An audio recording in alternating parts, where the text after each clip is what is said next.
hit the shoulder and flew over the short guardrail.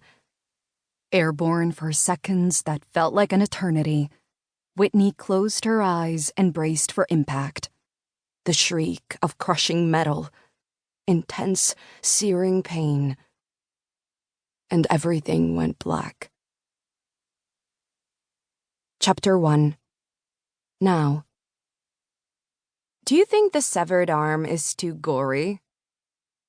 Whitney glanced up from her laptop at the plastic Halloween decoration her friend Sarah was holding. With bruised-looking skin, a fractured bone protruding, and dark red blood, the fake limb was eerily realistic, and she had to force aside her aversion to the upcoming spooky season as she contemplated it critically. I think it will be fine for the adult tours. Maybe 12 and over? Sarah nodded and placed it in the yes pile, then continued sorting through the stack of decorations she'd bought in LA the day before, as soon as the Halloween pop-up shops opened in the city. Unlike Whitney, Sarah lived for anything Halloween.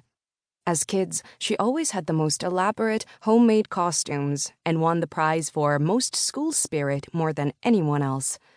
She spent her own money decorating the family home with tombstones, ghosts, witches, and goblins, and had been featured on the local news for her extreme efforts. This year, Sarah's recently renovated Inheritance, Dove's Nest B&B event venue, would be transformed into a spooky haunted house for the whole month of October and host various Halloween events in their small coastal town of Blue Moon Bay. Sarah's fiancé and business partner, Wes, had already started on the exterior decor of a decrepit, crumbling facade, though he had voiced the irony that they could have left the inn in its former condemned state and saved themselves a lot of work restoring the place. As head of marketing and tourism in Blue Moon Bay, working out of the mayor's office, Whitney was designing the haunted house announcement and marketing materials that would be distributed throughout Southern California the following week to announce the upcoming events. Small towns loved their holidays, and Blue Moon Bay was no exception. Tourist numbers being low in recent years, they needed anything they could get to draw people back to the community. Seated next to Whitney on the comfy outdoor furniture on the B&B's deck, her best friend, Jessica, was scrolling through gory desserts on her cell phone. Ooh, these frozen eyeballs would be perfect for the drinks. Jessica owned the bakery in town, Delicious Delicacies, and had taken on the responsibility of providing desserts for the B&B's haunted house. And, like Sarah, Jessica was all in. Whitney shuddered as she glanced at the image of the realistic-looking eyeballs floating on top of blood-red martinis. That's disgusting. You should see the zombie-themed cake I'm making, Jessica said, her eyes lighting up. Whitney shook her head as she laughed.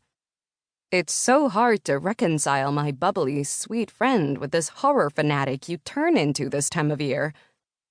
As delicious as Jessica's baking was, Whitney would not be eating the desserts at the event. She wished she could get into the spirit, the way her friends did, but she was mentally already on to Christmas. And by Christmas, she'd be moved on to planning for spring.